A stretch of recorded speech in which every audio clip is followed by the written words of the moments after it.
Next, a Pentagon briefing with Defense Secretary Donald Rumsfeld. He and other Defense Department officials talked about the need to refine the Pentagon's business practices. The briefing was about a half hour.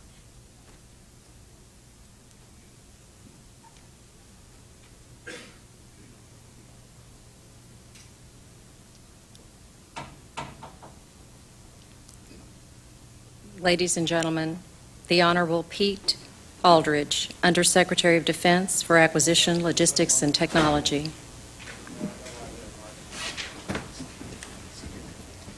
Please be seated.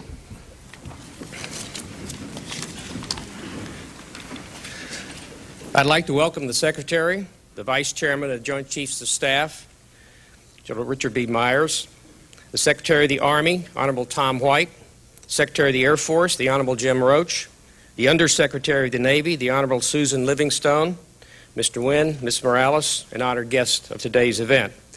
The kickoff ceremony for Acquisition and Logistics Excellence Week starts a week of events throughout the AT&L community, which will focus on acquisition and logistics excellence.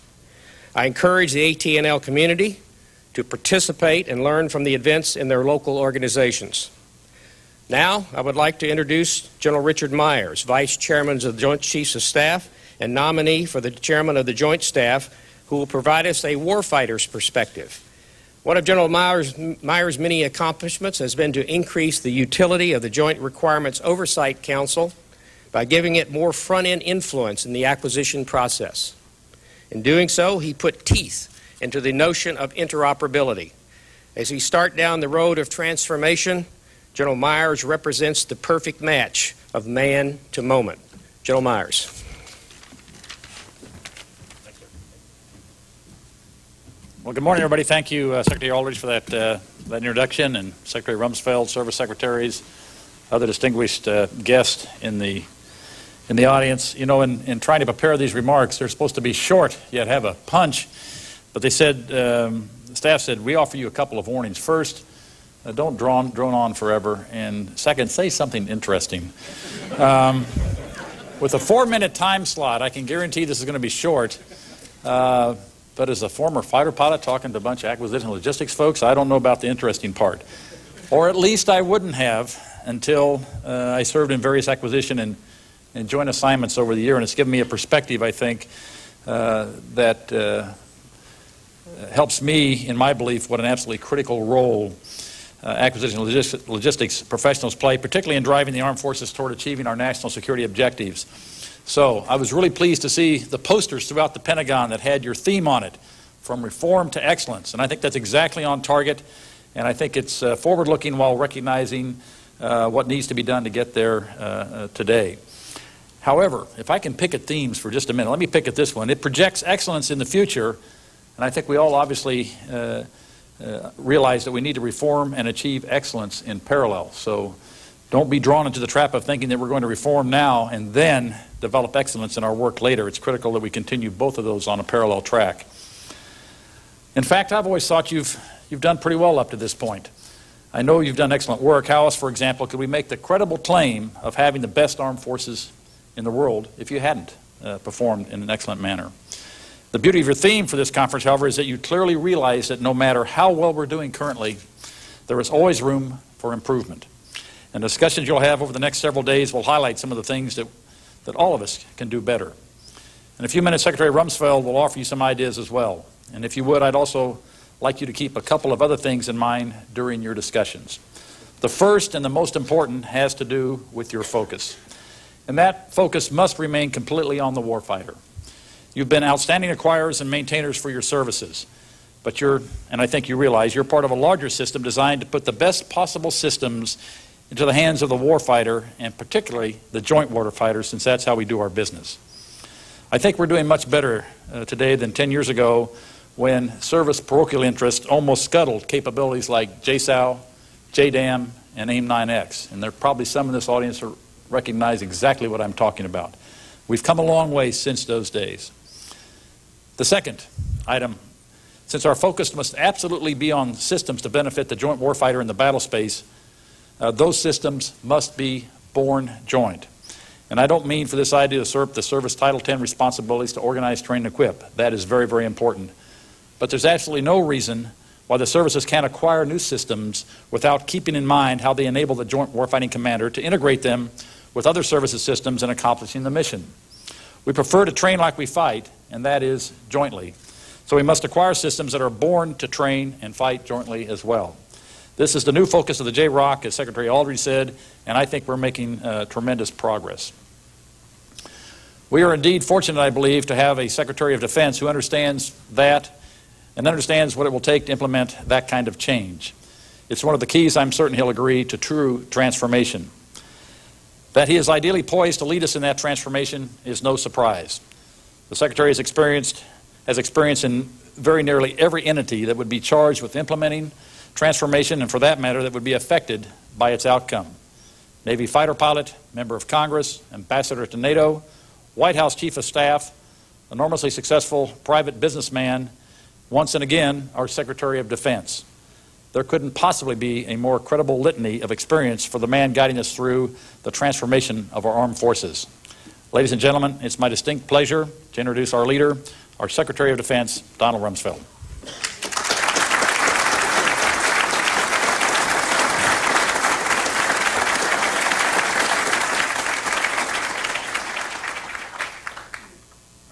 Pete Aldrich, Service Secretaries, distinguished officials of the Department of Defense, General Myers, thank you very much for those kind words. The topic today is an adversary that poses a threat, serious threat to the security of the United States of America. This adversary is one of the world's last bastions of central planning. It governs by dictating 5-year plans. From a single capital, it attempts to impose its command across time zones, continents, oceans, and beyond. With brutal consistency, it stifles free thought and crushes new ideas. It disrupts the defense of the United States and places the lives of men and women in uniform at risk.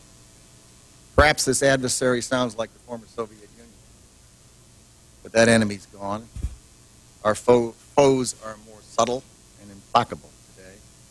You may think I'm describing one of the last decrepit dictators of the world, but their day too is almost past, and they cannot match the strength or size of this adversary. The adversary is closer to home. It's the Pentagon bureaucracy, not the people, but the processes, not the civilians, but the systems, not the men and women in uniform, but the uniformity of thought and action that we too often impose on them. In this building, despite the era of scarce resources, taxed by mounting threats, money disappears into duplicative duties, bloated bureaucracy, not because of greed, but gridlock. Innovation is stifled not by ill intent, but by institutional inertia. Just as we must transform America's military capability to meet changing threats, we must transform the way the department works and what it works on. We must build a department where each of the dedicated people here can apply their immense talents to defend America, where they have the resources, information, and freedom to perform. Our challenge is to transform not just the way we deter and defend, but the way we conduct our daily business. Let's make no mistake. The modernization of the Department of Defense is a matter of some urgency. In fact, it could be said that it's a matter of life and death, ultimately, every American's. A new idea ignored may be the next threat overlooked. A person employed in a redundant task is one who could be countering terrorism or nuclear proliferation. Every dollar squandered on waste is one denied to the warfighter. That's why we're here today, challenging us all to wage an all-out campaign to shift Pentagon's resources from bureaucracy to the battlefield, from tail to the tooth. We know the adversary, we know the threat, and with the same firmness of purpose that any effort against a determined adversary demands, we must get at it and stay at it. Some might ask, how in the world could the Secretary of Defense attack the Pentagon in front of its people? To them I reply, I have no desire to attack the Pentagon. I want to liberate it. We need to save it from itself. The men and women of this department, civilians and militaries, are our allies, not our enemies. They too are fed up with bureaucracy. They too live with frustrations. I hear it every day.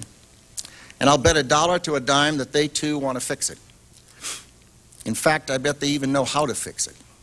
And if asked, will get about the task of fixing it. And I'm asking. They know the taxpayers deserve better. Every dollar we spend was entrusted to us by a taxpayer who earned it by creating something of value with sweat and skill. A cashier in Chicago, a waitress in San Francisco. An average American family works an entire year to generate $6,000 in income taxes. Here we spill many times that amount every hour by duplication and by inattention. That's wrong. It's wrong because national defense depends on public trust, and trust in turn hinges on respect for the hardworking people of America and the tax dollars they earn. We need to respect them and their efforts. Waste drains resources from training and tanks, from infrastructure and intelligence, from helicopters and housing. Outdated systems crush ideas that could save a life. Redundant processes prevent us from adapting to evolving threats with the speed and agility that today's world demands.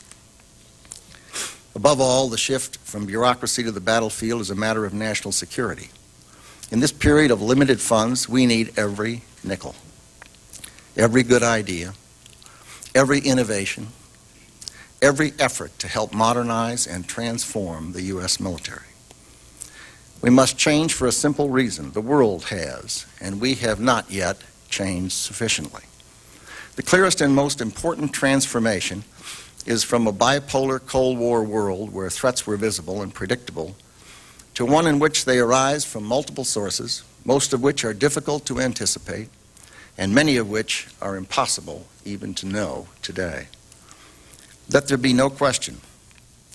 The 2.7 million people who wear our country's uniform, active, Guard, and Reserve, and the close to 700,000 more who support them in civilian attire, comprise the finest military in the history of the world. They stand ready to face down any threat, anytime, anywhere. But we must do more. We must develop and build weapons to deter those new threats. We must rebuild our infrastructure, which is in a very serious state of disrepair. And we must assure that the noble cause of military service remains the high calling that will attract the very best. All this costs money. It costs more than we have. It demands agility, more than today's bureaucracy allows. And that means we must recognize another transformation, the revolution in management, technology, and business practices. Successful modern businesses are leaner and less hierarchical than ever before. They reward innovation and they share information. They have to be nimble in the face of rapid change or they die. Business enterprises die if they fail to adapt. And the fact that they can fail and die is what provides the incentive to survive. But governments can't die. So we need to find other incentives for bureaucracy to adapt and improve. The technology revolution has transformed organizations across the private sector. But not ours, not fully, not yet. We are, as they say, tangled in our anchor chain. Our financial systems are decades old. According to some estimates, we cannot track $2.3 trillion in transactions. We cannot share information from floor to floor in this building because it's stored on dozens of different technological systems that are inaccessible or incompatible. We maintain 20 to 25% more base infrastructure than we need to support our forces, at an annual waste to taxpayers of some $3 to $4 billion. Fully half of our resources go to infrastructure and overhead. And in addition to draining resources from warfighting, these costly and outdated systems, procedures, and programs stifle innovation as well. A new idea must often survive the gauntlet of some 17 levels of bureaucracy to make it from a line officer's head to my desk. I have too much respect for a line officer to believe that we need 17 layers between us.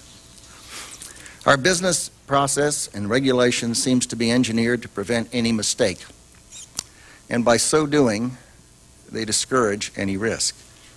But ours is a nation born of ideas and raised on improbability. And risk aversion is not America's ethic. And more important, it must not be ours. Those who fear danger do not volunteer to storm beaches and take hills, sail the seas, and conquer the skies. Now we must free you to take some of the same thoughtful, reasoned risks in the bureaucracy that the men and women in uniform do in battle. To that end, we're announcing today a series of steps the Department of Defense will take to shift our focus and our resources from bureaucracy to battlefield, from tail to tooth. Today's announcements are only the first of many. We will launch others ourselves, and we will ask Congress for legislative help as well. We have, for example, asked Congress for permission to begin the process of closing excess bases and consolidating the B-1 bomber force. But we have the ability and therefore the responsibility to reduce waste and improve operational efficiency on our own. Already we've made some progress. We've eliminated some 31 of the 72 acquisition-related advisory boards. We now budget based on realistic estimates. We're improving the acquisition process. We're investing $400 million in public-private partnerships for military housing. Many utility services to military installations will be privatized. We're tightening the requirements for other government agencies to reimburse us for detailees. And we're reviewing to see whether we should suspend assignments where detailees are not fully reimbursed. We have committed $100 million for financial modernization, and we're establishing a Defense Business Board to tap outside expertise as we move to improve the Department's business practices. We can be proud of this progress, but certainly not satisfied. To succeed, this effort demands personal and sustained attention at the highest levels of the Department. Therefore, it will be guided by the Senior Executive Council, including Undersecretary Pete Aldrich, Army Secretary Thomas White, Navy Secretary Gordon England, and Air Force Secretary Jim Roach.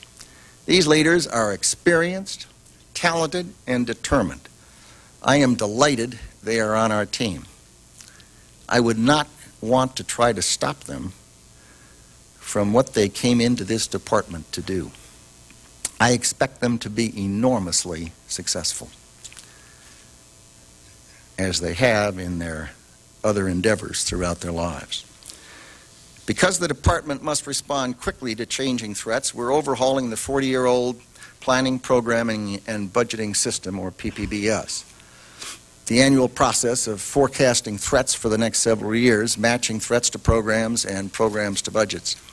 It's really a relic of the Cold War, a holdover from the days when it was possible to forecast threats for the next several years because we knew who would be threatening us for the next several decades.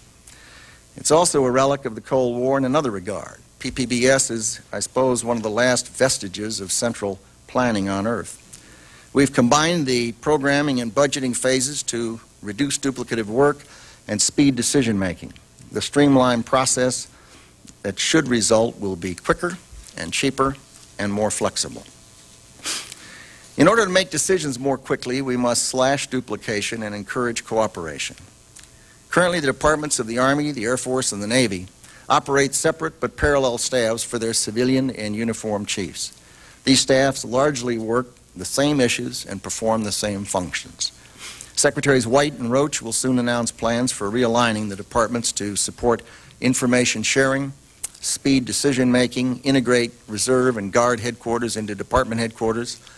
Secretary England is engaging a broad agenda of change in the Department of Navy as well. It's time to start asking tough questions about redundant staffs. Let me give you an example. There are dozens of offices of general counsel scattered throughout the department. Each service has one, every agency does too. So do the Joint Chiefs. We have so many general counsel offices that we actually have another general counsel's office whose only job is to coordinate all those general counsels. You think I'm kidding.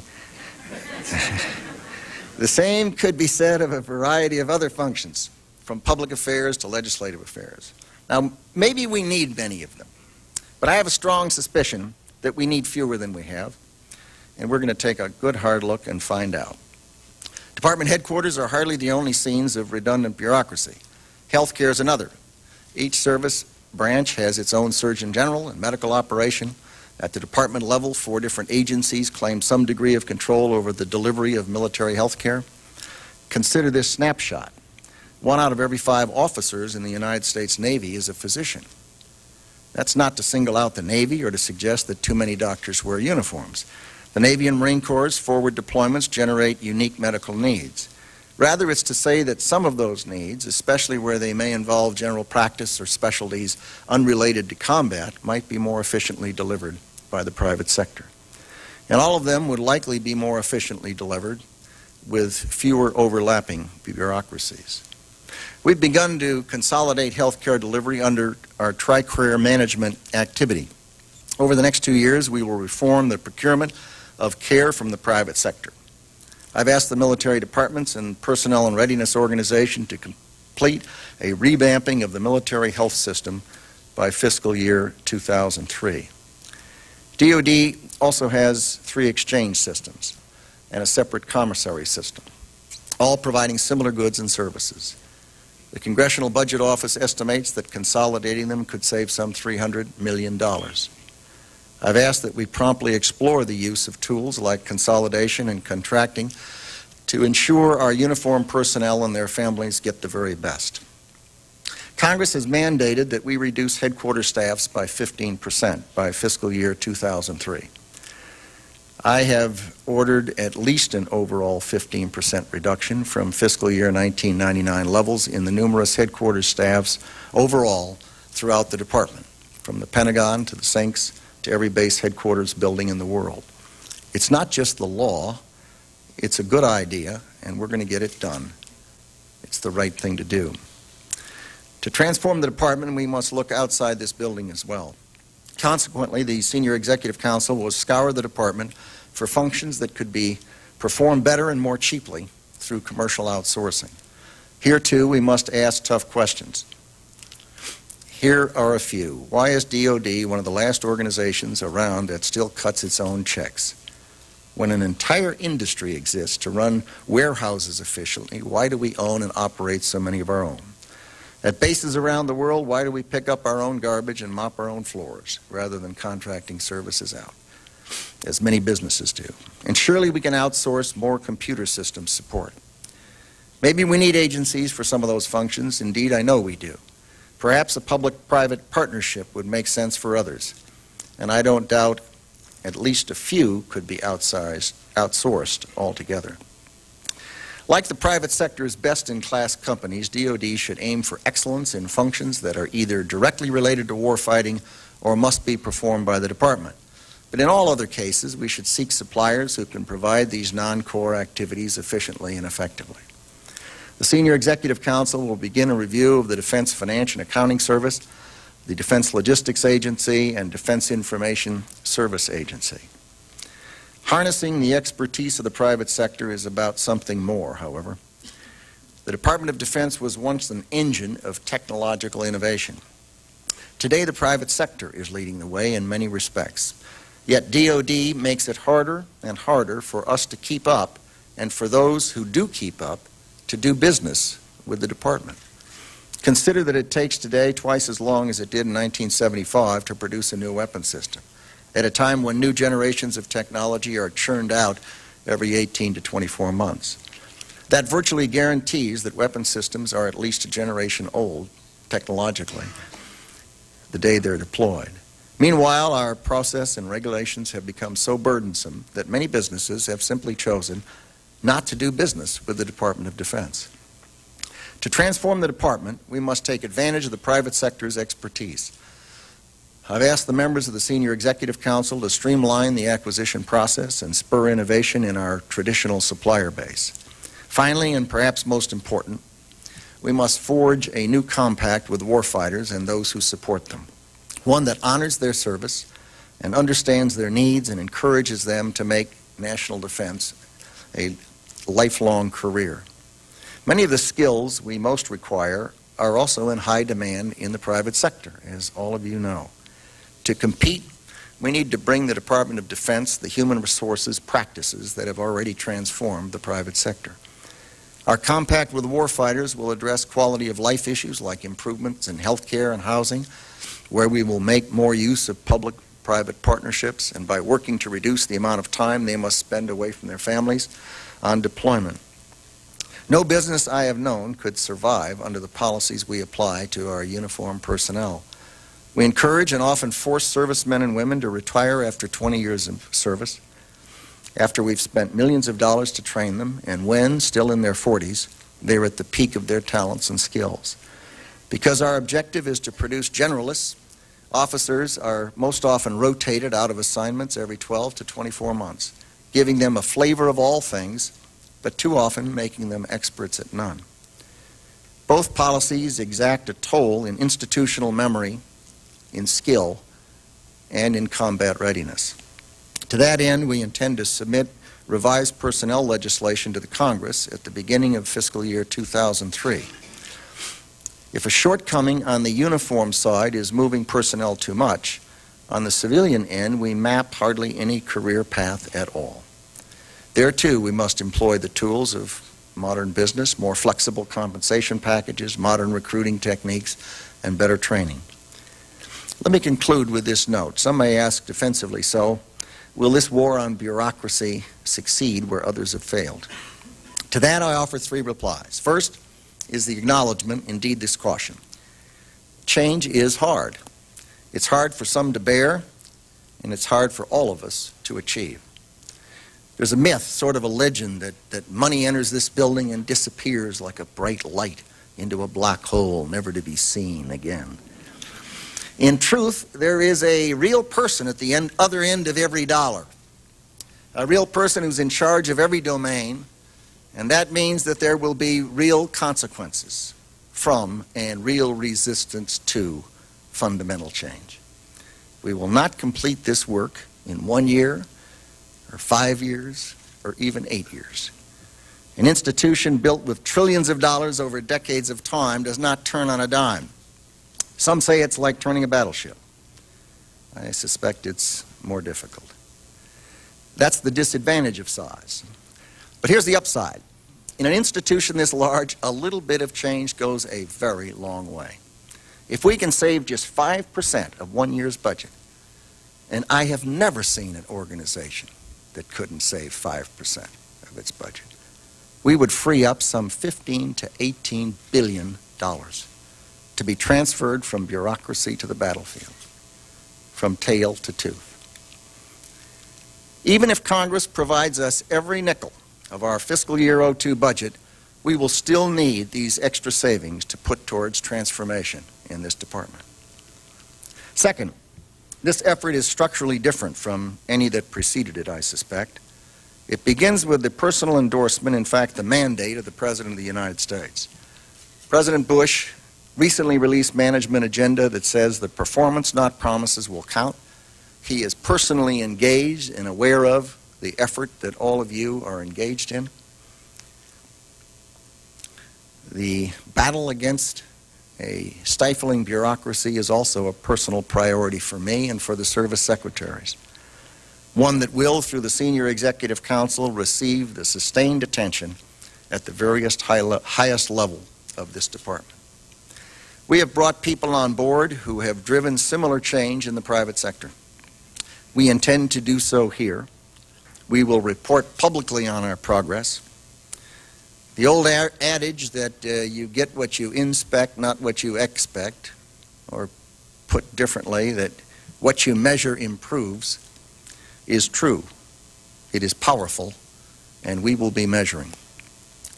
Our strongest allies are the people of this department, and to them I say we need your creativity, we need your energy. If you have ideas or observations for shifting the department's resources from tail to tooth, we welcome them. In fact, we've set up a dedicated email address, tail-to-tooth@osd.pentagon.mil, where anyone can send in any thoughts they have. Finally, this effort will succeed because it must. We really have no choice. It is not in the end about business practices, nor is the goal to improve figures on the bottom line. It's really about the security of the United States of America.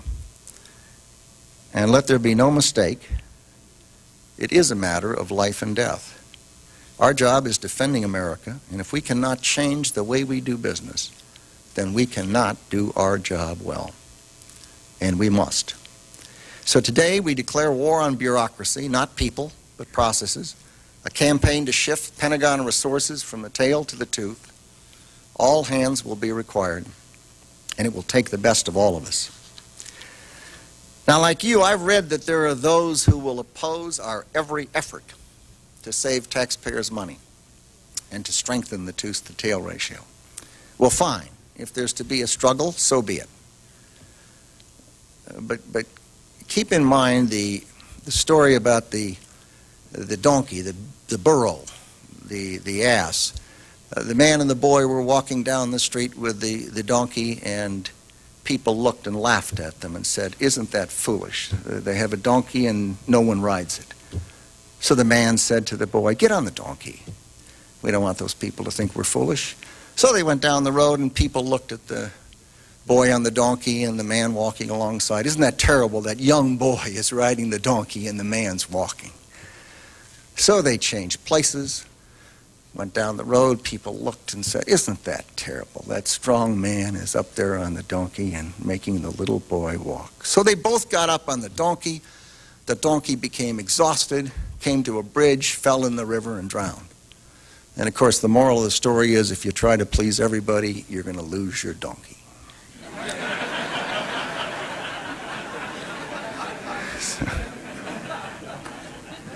So, as we all remember that if you do something, somebody's not going to like it, so be it. Our assignment is not to try to please everybody. This is not just about money. It's not about waste. It's about our responsibility to the men and women in uniform who put their lives at risk. We owe them the best training and the best equipment, and we need the resources to provide that. It's about respect for taxpayers' dollars. A cab driver in New York City ought to be able to feel confident that we care about those dollars. It's about professionalism. And it's also about our respect for ourselves, about how we feel about seeing GAO reports describing waste and mismanagement and money down a rat hole. We need your help. I ask for your help. I thank all of you who are already helping. I have confidence that we can do it. It's going to be hard. There will be rough times, but it's also the best part of life to be engaged in doing something worthwhile.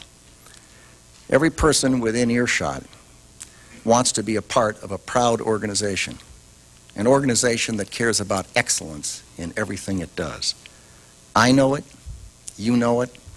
Let's get about it. Thank you very much.